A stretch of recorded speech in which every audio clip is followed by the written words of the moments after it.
Movie की starting में हम जेसिरा नाम की एक लड़की को देखते हैं जो कि महज 13 साल की थी। वो अपनी मॉम के साथ रहती थी जिसका नाम गेल है और उनके साथ गेल का बॉयफ्रेंड बैरी भी रहता था। जब गेल अपनी जॉब पर थी तब बैरी जेसिरा के प्राइवेट पार्ट को शेव कर देता है और शाम को जब गेल को इसका पता चलता है तो वो बैरी को काफी ज्यादा सुनाती है, जिसके बाद गेल जेसिरा को उसके डैड राइफर्ड के घर भेज देती है। दरअसल जेसिरा के पेरेंट्स में नहीं बनती थी, इसलिए दोनों अलग अलग रहा करते थे और क्योंकि जेसिरा काफी दिनों से गेल के पास ही रह रही थी इसलिए जेसिरा के डैड जेसिरा को अपने घर बुला लेते हैं। वही राइफर्ड एयरपोर्ट आकर जेसिरा को पिकअप करके घर लेकर जाते हैं, जहां हमें पता चलता है कि राइफर्ड ने हाल ही में वहां घर लिया है। अगली सुबह जेसिरा जब ब्रेकफास्ट करने आती है तब राइफर्ड उसे एक जोरदार थप्पड़ मार देता है क्योंकि जेसिरा ने काफी छोटे कपड़े पहने थे, जिससे हमें पता चलता है कि वो काफी स्ट्रिक्ट आदमी है। इसके कुछ देर बाद दोनों टीवी देख रहे थे, तभी उनकी डोरबेल बजती है। दरअसल उनका पड़ोसी ट्रेविस अपनी वाइफ और अपने बेटे जैक के साथ वहां आया हुआ था। गाइस, ट्रेविस एक आर्मी ऑफिसर होता है जो कि छुट्टी पर है और वहीं जब वो बात ही कर रहे थे तभी जेसिरा और जैक बाहर बैडमिंटन खेलने चले जाते हैं, लेकिन खेलते वक्त उनकी शटर कॉक बगल वाले घर में चली जाती है जिसका मालिक अपनी वाइफ के साथ हनीमून पर गया हुआ था। जिसके बाद हमें पता चलता है कि ट्रेविस की वाइफ जेसिरा को बेबी सिटिंग की जॉब देने के लिए आई थी जैक के लिए। जेसिरा के डैड इससे राजी थे, इसलिए जेसिरा नेक्स्ट डे से जैक की बेबी सिटिंग करने लगती है,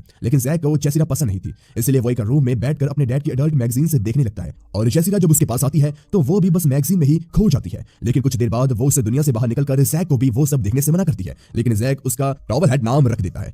अगले दिन हम जेसिरा को उसके डैड के साथ एक स्टोर में देखते हैं जहां वो सैनिटरी पैड्स ले रहे थे। दरअसल जेसिरा की ये फर्स्ट मेंस्ट्रुएशन थे, इसलिए राइफर्ड उसके लिए सस्ते पैड्स खरीद लेता है। इसके बाद जेसिरा को हम उसके स्कूल में देखते हैं जहां न्यू स्टूडेंट होने के कारण उसे बुली किया जा रहा था। अब क्योंकि जेसिरा को उन सस्ते पैड से दिक्कत हो रही थी इसलिए वो रात को अपनी मॉम से राइफर्ड के बारे में बताती है कि वो काफी स्ट्रिक्ट है और उसे वापस अपनी मॉम के पास से जाना है, लेकिन जेसिरा की मॉम उसे वापस अपने घर लाने से इनकार कर देती है। अगले दिन फिर से जेसिरा जैक के साथ उसके घर उन मैगजीन में खोई हुई थी, लेकिन तभी ट्रेविस वहां आकर उन दोनों से वो मैगजीन ले लेता है, जिसके बाद वो जैक को दूसरे रूम में भेजकर जेसिरा से कुछ बात करने लगता है। इससे जेसिरा अनकंफर्टेबल फील करके वहां से चली जाती है। वही अगले दिन जब जेसिरा जैक के घर में थी तब उसे ट्रेविस के बैग में कुछ प्रोटेक्शंस मिलते हैं, जिनमें से वो एक प्रोटेक्शन रख लेती है। अगली सुबह वो उठकर किचन में आती है, तब उसके डैड अपनी गर्लफ्रेंड थेना को किस कर रहे थे। इसके कुछ देर बाद राइफर्ड थेना को उसके घर छोड़ने जाता है और क्योंकि उस वक्त ट्रेविस भी बाहर ही अपना कुछ काम कर रहा था इसलिए राइफर्ड के जाने के बाद जेसिरा उसके पास आकर कहती है कि उसे अब वो मैगजीन से नहीं दिखती है। इस पर ट्रेविस उसे पूछता है कि तुम्हें वो मैगजीन क्यों चाहिए। जवाब में जेसिरा कहती है कि वो उन मैगजीन से सेड्यूस हो जाती है। यह सुनकर ट्रेविस उसे अपने घर में जाने का कहता है, लेकिन बाद में वो खुद एक मैगजीन उसके घर भेज देता है। अगले सीन में हम जेसिरा और जैक को मेलिना के घर में देखते हैं जो कि प्रेग्नेंट थी। असल में मेलिना वही लेडी थी जो कि हनीमून के लिए गई थी, लेकिन उसका हस्बैंड अपने किसी काम की वजह से अब वहीं रुक गया था।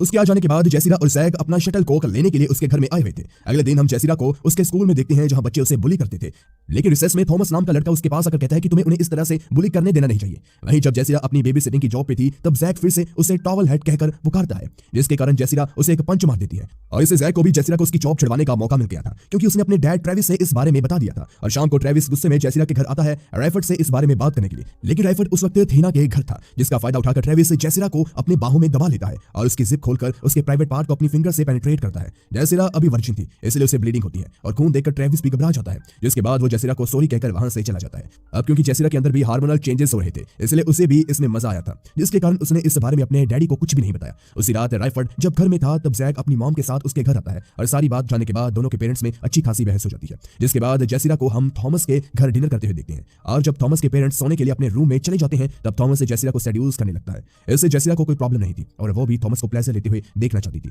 इसलिए जब थॉमस प्लेजर ले ही रहा था तभी राइफर्ड का कॉल आता है जिसमें वो बताता है कि वो कुछ ही देर में जेसिरा को लेने आ रहा है। इसके बाद बाहर दोनों राइफर्ड का इंतजार कर रहे थे तब जेसिरा थॉमस से अगले दिन स्कूल में रेजर लाने को कहती है, लेकिन इतने में ही राइफर्ड आ जाता है और वो जेसिरा को थॉमस से मिलने के लिए मना कर देता है क्योंकि थॉमस एक ब्लैक लड़का था। अगले दिन स्कूल में थॉमस रेजर लेकर आता है, जिसके बाद वो जेसिरा के साथ उसके घर जाकर उसका प्राइवेट पार्ट शेव करता है। उसी रात ट्रेविस भी जेसिरा के घर आता है और वो उसे रेस्टोरेंट में डिनर करने के लिए चलने का कहता है, जिसके बाद दोनों रेस्टोरेंट से जब वापस घर आ रहे थे तब मेलिना उन्हें देख लेती है। इसलिए अगली सुबह वो जेसिरा को ट्रेविस के साथ रहने से मना करती है, लेकिन जेसिरा उनकी बातों पर ध्यान नहीं देती। वहीं अब क्रिसमस भी नजदीक था इसलिए जेसिरा की मॉम उनके घर आ जाती है और क्रिसमस डे पर राइफर्ड जेसिरा की मॉम के लिए कोई गिफ्ट लेकर नहीं आया था, इसलिए दोनों के बीच बहस हो जाती है, जिसमें राइफर्ड थॉमस की बात ले आता है कि जेसिरा उस ब्लैक लड़के से मिला करती थी, जिस पर जेसिरा की मॉम भी उसे ऐसा करने से मना करती है और अपने साथ अपने घर चलने के लिए कहती है, लेकिन जेसिरा इसे मना कर देती है, जिसके कारण उसकी मॉम उसी वक्त गुस्से में अपने घर जाने के लिए निकल पड़ती है। वही अगले दिन स्कूल में जेसिरा को एक प्रोजेक्ट मिलता है जिसमें उसे किसी आर्मी ऑफिसर का इंटरव्यू लेना था और इंटरव्यू के लिए वो ट्रेविस के पास से जाती है जो कि उस वक्त घर में अकेला था। और इंटरव्यू के दौरान जेसिरा ट्रेविस से पूछती है कि उसने अपनी आर्मी वाले बैग में प्रोटेक्शन क्यों रखे थे।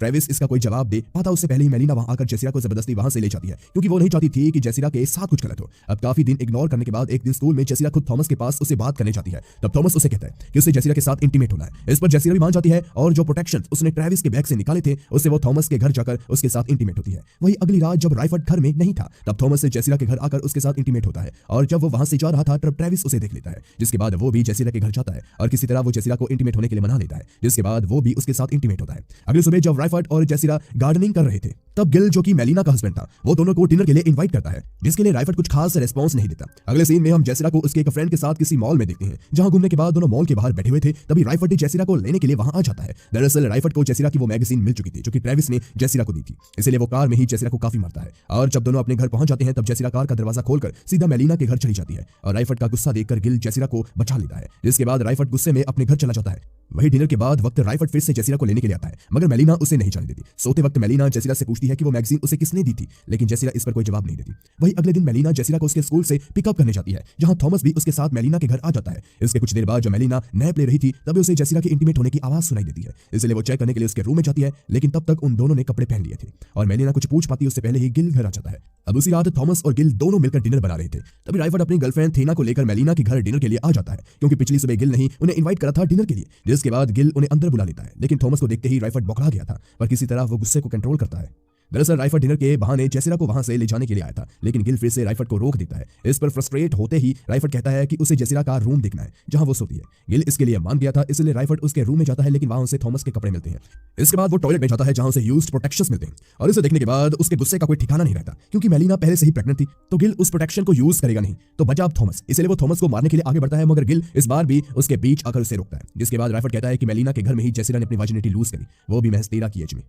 जेसिरा जवाब देती है कि ट्रेविस ने ही अपनी फिंगर से उसके साथ ही करा था। अगले सीन में हम पुलिस ऑफिसर्स को देखते हैं जो कि ट्रेविस को जेल ले जा रहे थे। इसके बाद राइफर्ड फिर से जेसिरा को अपने घर चलने के लिए कहता है, लेकिन जेसिरा अपने डैड के स्ट्रिक्ट बिहेवियर के कारण जाने से इनकार कर देती है। इसके कुछ दिन बाद जेसिरा ट्रेविस को उसके घर के बाहर देखती है, फिर वो उससे सॉरी कहने के लिए जाती है। दरअसल ट्रेविस बेल पर अपने घर आया हुआ था, लेकिन उनको बात करते हुए मेलिना देख लेती है और जेसिरा को वहां से ले जाने के लिए आती है, मगर तभी उसे लेबर पेन शुरू हो जाता है। ये देखकर जेसिरा जल्दी से राइफर्ड के पास जाकर उसे इस बारे में बताती है, जिसके बाद राइफर्ड एम्बुलेंस को कॉल करके बुलाता है। फिर एम्बुलेंस और कुछ डॉक्टर मेलिना की उसके घर में ही डिलीवरी करती है, जिसके दौरान जेसिरा और राइफर्ड के बीच भी सब कुछ ठीक हो जाता है और मेलिना एक गर्ल को बर्थ देती है। और इसी के साथ ये मूवी यहीं पर खत्म हो जाती है। Thanks for watching.